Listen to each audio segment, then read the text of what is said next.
ツイッターって英語圏の人も使ってるんですけど、発言数でいくと、日本語の発言が一番多いんですよね。コミュニケーションサービスっていうののプラットフォームを1億人の人口がいる日本でやれば、それなりに大きくなる可能性があったんですけど、残念ながら日本はそれを手放してしまったと。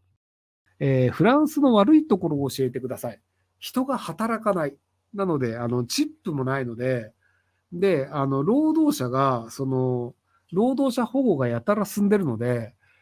夏場とかに気温が確か35度とか超えると、肉体労働の人は働かなくて良いっていうルールだったりするので、工事が進まないんですよね。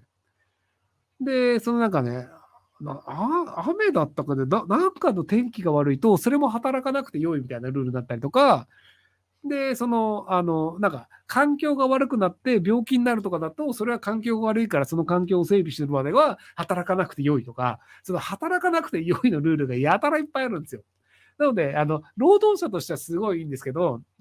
仕事さっさと進めてくれよっていう、発注側になると、マジで仕事進まないですよね。最近シャネルがお金出して作ったサマリタンっていうデパートが、セーヌ川の、ちょっと行ったところに、セーヌ川の、パリの島の向かい側にできたんですけど、で、それの工事がね、35年とか言ってたんですよね。まあ、昔ながらの建物を改築してデパートにしましたなんですけど、いや、30年も工事かかりすぎだろっていう、っていうぐらい、本当にね、物事進まないんですよ。で、あと、日本だと飲食店を経営する人って多いじゃないですか。なんか家を改造して飲食店にしましたっていうので、で、パリで飲食店を新しく始めるのはほぼ不可能です。要は、飲食店を営業するためには、飲食店を営業するための許可がいるんですけど、その許可というのが、じゃあそのガスの設備ちゃんとしてますかとか、避難口ちゃんとしてますかとか、っていういろいろなその確認項目があるんですけど、その確認項目をするための工事が、飲食店の許可がないと工事ができないっていう。で、工事がしないと飲食店の許可が下りないし、飲食店の許可はその工事が終わってないと許可が出ないけど、その許可がないと工事できないよねっていうので、積んでるんですよ。で、理論上は一応可能なんですけど、実態としては不可能なので、パリの飲食店というのは、すでに飲食店をやっているところの営業権を買うという形で、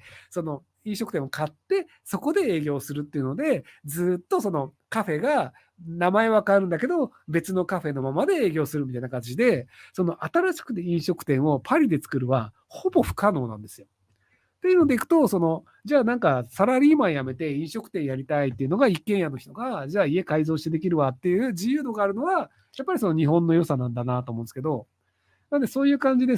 ビジネスっていうのをやりやすい面っていうのは日本もあったりするんで、なのでそれは国によってこういうところが不便とか、こういうところがやりづらいとかあったりするんですけど、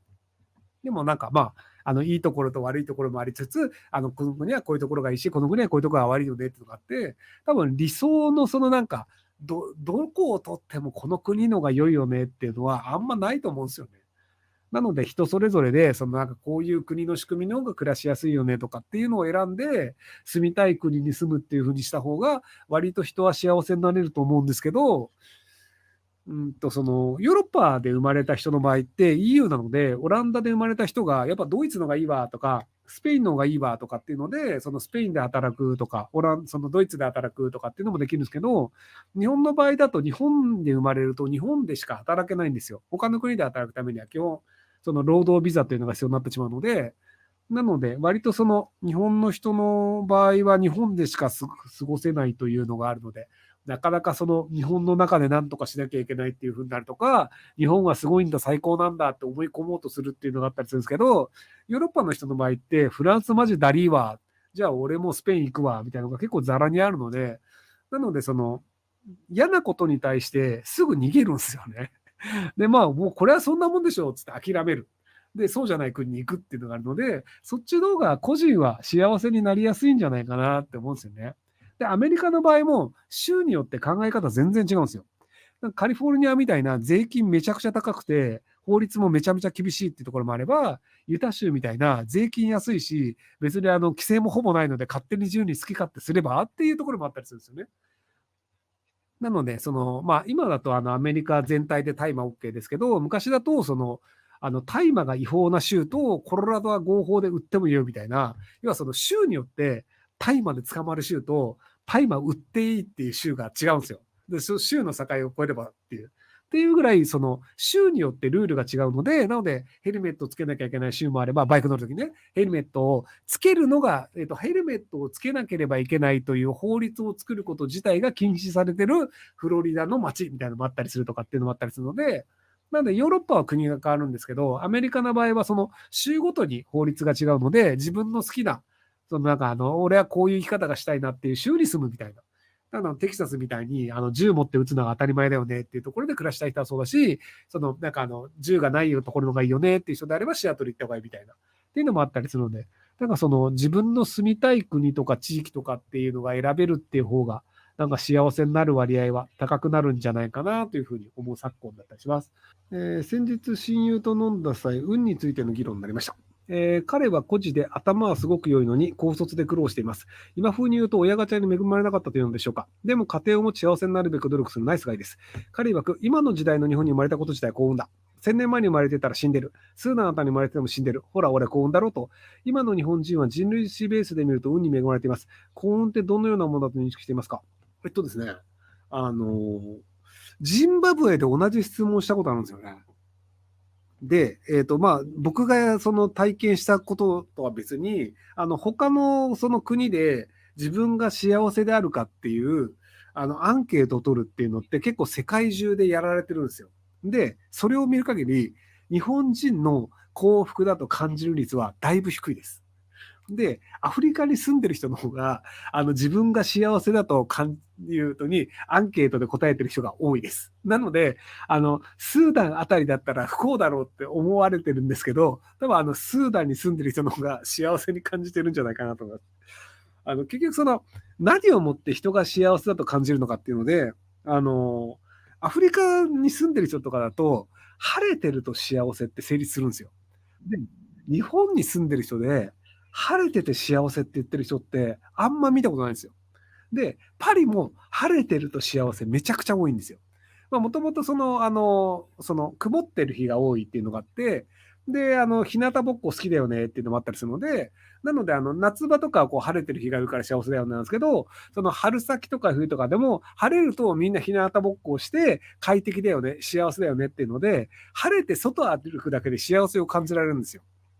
でも日本の場合って、日照量多すぎるので、晴れてて外ででも幸せを感じられないんですよ。もうそれが当たり前だと思ってるから。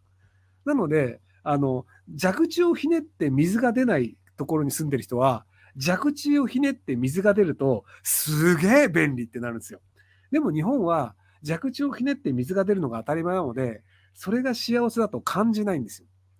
で、電車が時間通りに来るのも当たり前だと思ってるんで、1分でも遅れるとムカつくんですよ。でも他の国で電車1分過ぎに来るは当たり前なので、電車が5分遅れても誰も怒らないんですよ。でも日本人って電車が5分遅れただけで怒るんですよ。っていうので、本来であれば、いや、それ別にどうでもよくねとか、あ、それ超幸せじゃねっていうことを、日本人は幸せを気づかないし、怒るべきことないことで、やたら怒りたがるんですよ。なので、運というよりは、その幸せをどう感じるかっていうと、日本人の思考って、その幸せを幸せで感じず、不幸ではないものを不幸であると感じるっていう、かなり不幸せな思考回路を持ってる人が、他の国に比べるとだいぶ多い気がするんですよね。なので、運というよりはむしろその物事の捉え方というのをもうちょっと皆さん考えた方がいいんじゃないかなというふうに僕は思うのですが、なかなか伝わらない昨今ですね。はい。日本にユニコーン企業が生まれなかったのは優秀な人材が政府に潰されたとか陰謀論的な話じゃなく、単に昔は日本経済が強すぎたので、あまり海外を視野に入れなくても商売できていたことが原因ではないかと思ったんですが、どう思いますか？その海外に行くのが苦手なんですよね。で、文化も違いすぎるので。で、ただ、僕はやっぱりその、潰された部分はあるんじゃないかなと思いますけどね。結局その、ユニコーン企業って何らかのプラットフォームなんですよ。なので、その、まあ、例えば、中国で行くと、ツイッターのような会社とかが、ウェイボーとかがそれなりにこうユーザー集めてたりとかで、そのコミュニティサイトっていうのは各国作りやすいんですよ。なので、もともと LINE っていうコミュニケーションサービスもまあ韓国がやったやつなんですけど、というので、その、コミュニケーションサービスって地域性だったり文化とかがあったりするので、各国割と作りやすいんですよね。なので、コミュニケーションサービスっていうののプラットフォームを1億人の人口がいる日本でやれば、それなりに大きくなる可能性があったんですけど、残念ながら日本はそれを手放してしまったと。で、Twitter で使われている言語で一番多い言語は日本語です。要はイーロン・マスクも書いてたと思うんですけど、そのツイッターって英語圏の人も使ってるんですけど、一番使ってるというか、その要は発言数でいくと、日本語の発言が一番多いんですよね。日本人ツイッター大好きだから。なので、それも別に外国の企業じゃなくて、日本がコミュニティサービスっていうのをちゃんとやっていたら、ツイッターぐらいのサービスになって、6兆円ぐらいでイーロン・マスクが買ってくれたかもしれないんですけど、まあ、残念ながらそういうところを日本は手放してしまいましたよっていう。